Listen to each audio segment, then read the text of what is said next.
Hello everyone! Welcome back to my channel, Cooking in Siargao. Today I am going to share how I make a fried chicken for my children. My bunso requested me to make a fried chicken because fried chicken is one of his favorite. So I love to share with you guys how I make a fried chicken for my family. We're going to brine our chicken first before we fry. Few friends of mine, they are asking me what is brining. Well, now I will show you what is brining, mga friends. Brining of chicken, it's a combination of the water, salt, and sugar, and then some spices. It's a big difference if you fry directly the chicken and then you brine. It's more tasty and juicy if you brine before you're going to fry your chicken. So join with me, mga cooking ina, so that I can share with you how I brine and to fry and to make a fried chicken for my children.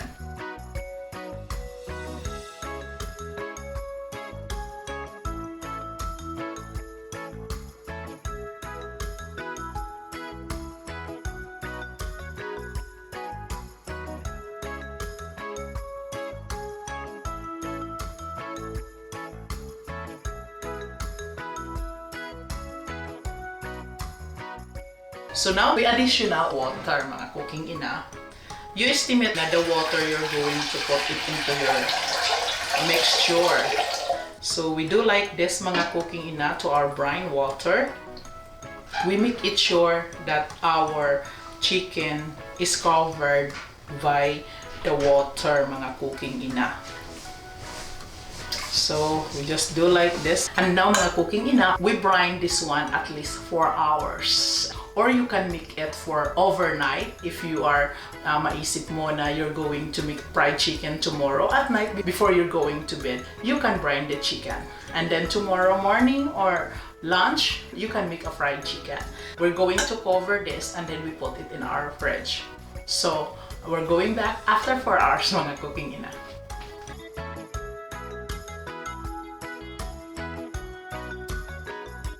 Cooking ina, our chicken is already quick wash, and now we're going to dry our chicken, mga cooking ina. We're going to put our chicken here.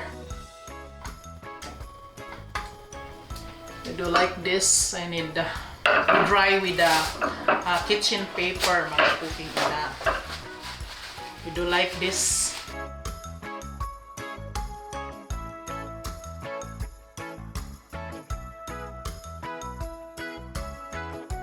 You know, mga cooking ina, after we brine our chicken, it's look like this, the meat it's look beautiful. There is no mga lamug-lamug. It's look fresh, our meat.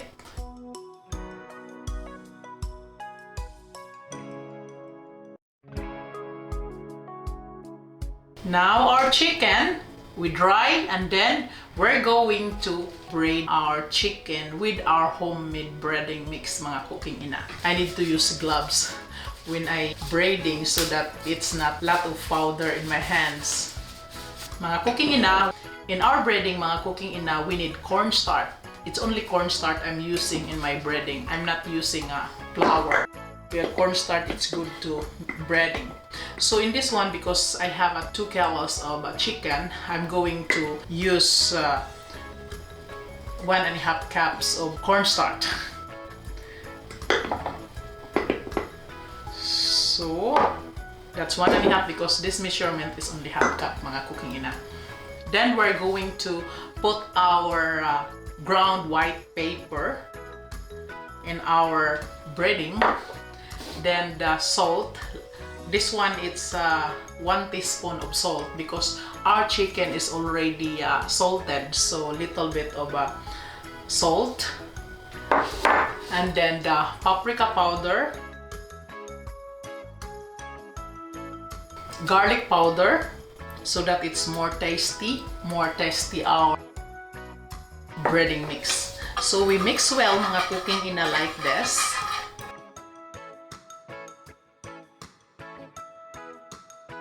If you have a party at home, you don't need to buy mga crispy fry, mga ready mix. For me, I prefer to use my homemade breading to my fried chicken because It's the same mga cooking ina, you know? And then it's cheaper. Then mga cooking ina, we're going to start breading our chicken like this mga cooking ina. Like this. And then we cover our chicken with our breading. We do like this.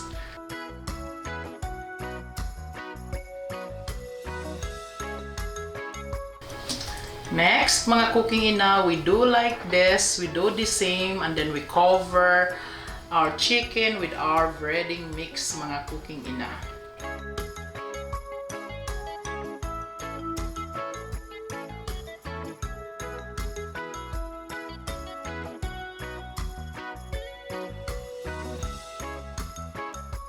This recipe, mga cooking ina, it's very popular to our children, mga kids. They like fried chicken.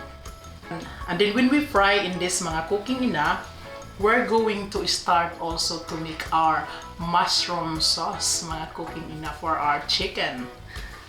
So that there is a partner of our chicken. So now mga cooking ina, let's start frying our fried chicken. Our cooking oil temperature should be 350 Fahrenheit before we fry our chicken. We fry skin fish first. We do like this mga cooking ina. And then the next one is again. Then the next one is fish skin first mga cooking ina when we fry.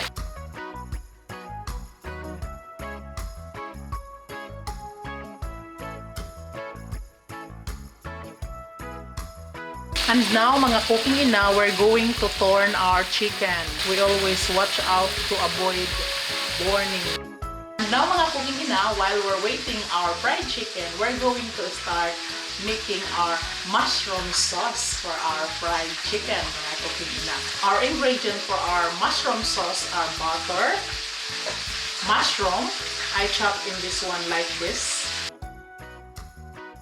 onion, milk, this is a fresh milk, and cream, this is a heavy cream, and garlic, minced garlic, and I'm using chicken cubes because we're going to dip our fried chicken to our mushroom sauce. So I choose to use chicken cubes than the mushroom cubes.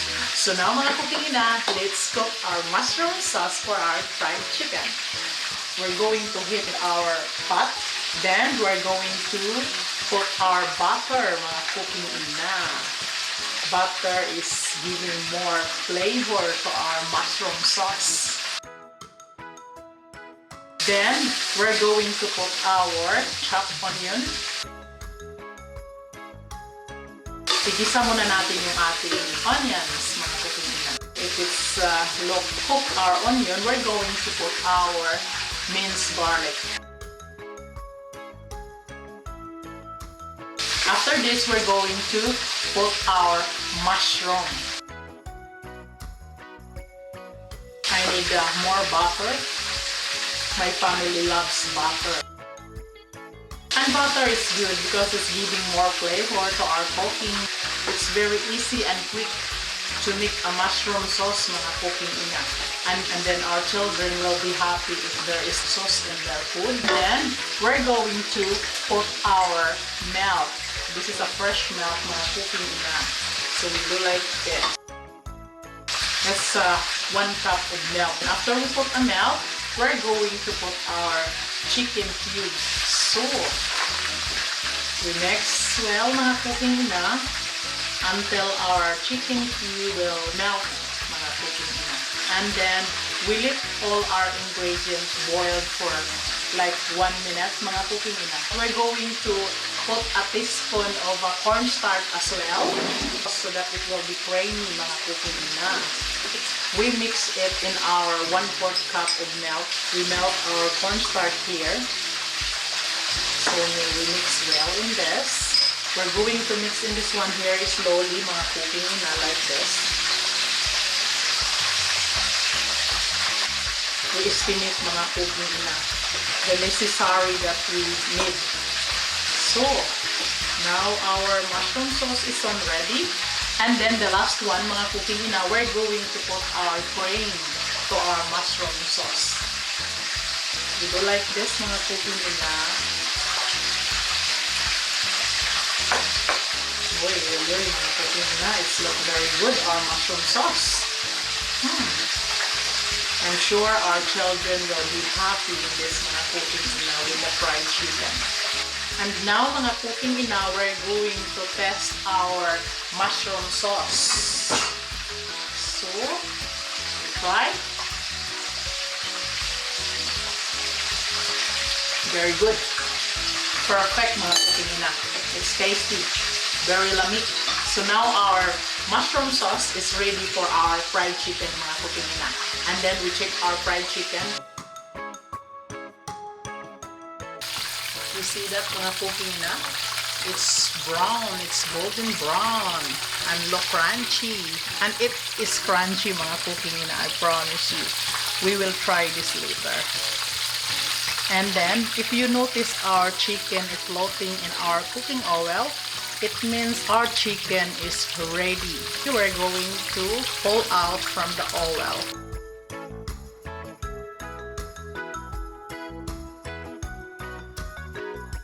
And now our chicken, mga cooking ina, look, it's ready for plating. Look, mga cooking ina, it's crunchy. Our chicken, you heard? It's crunchy.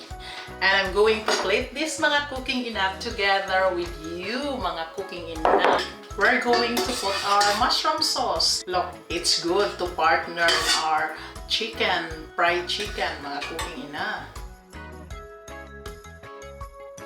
So, we put this one in the middle para guwapa na to plating, mga cooking ina. Our spoon here. Then, we're going to arrange our chicken, mga cooking ina. Very crunchy our chicken, mga cooking ina. We do like this. So, I'd like to present to my dining table my food, mga cooking ina, so that its look is special because I'm giving a food to the special people in my life. My children, mga cooking ina, they are the most important, you know. For us, mga mommy, the most important to us is our children. Then, you do like this. So,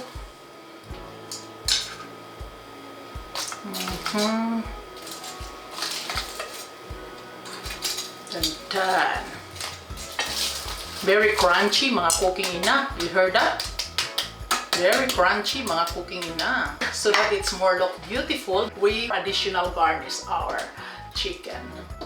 I'd like to put orange to our chicken so that it's more look beautiful. Like us, mga cooking ina, we are beautiful. So we do like this. This one is optional, mga cooking ina. I just want to be pretty my presentation of my cooking to my dining table with my kids because they are special. So we try to make it special also, the food that we're going to give to our children. Diba, mga cooking ina? And then just do like this here so that it's look pretty. Our chicken, and it's giving a good aroma, good smell to our food. So, and then I like to put fruits in my garnishing because my kids, they eat also. They pick up and then they eat. O, diba? It's happy mama if you see your children eating fruits because fruits is good for the health. So just like that, colorful. So now, mga cooking ina, our fried chicken with mushroom sauce is ready to our dining table. Look, mga cooking ina, it's beautiful, right? So, pretty, mga cooking ina. I want to show you guys how juicy our fried chicken. So let's try, mga cooking ina. It's look beautiful. The texture, it's good. Look at this, mga cooking ina. You see that? It's juicy and tender. We try and we're going to put our mushroom sauce, mga cooking ina. See? Oy, oy, oy. More mushroom. So, where's your good, mga cooking ina?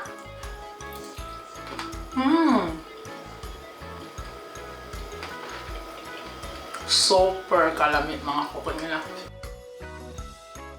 It's very good.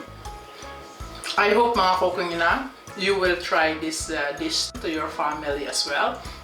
And they will be happy, mga cooking ina, especially your kids, because this food is very popular to the kids. And now, thank you very much to all of you joining me here in my kitchen. I hope you like my video, and please like, share, comment, subscribe, and press the bell button for your notification. Bye! God bless everyone!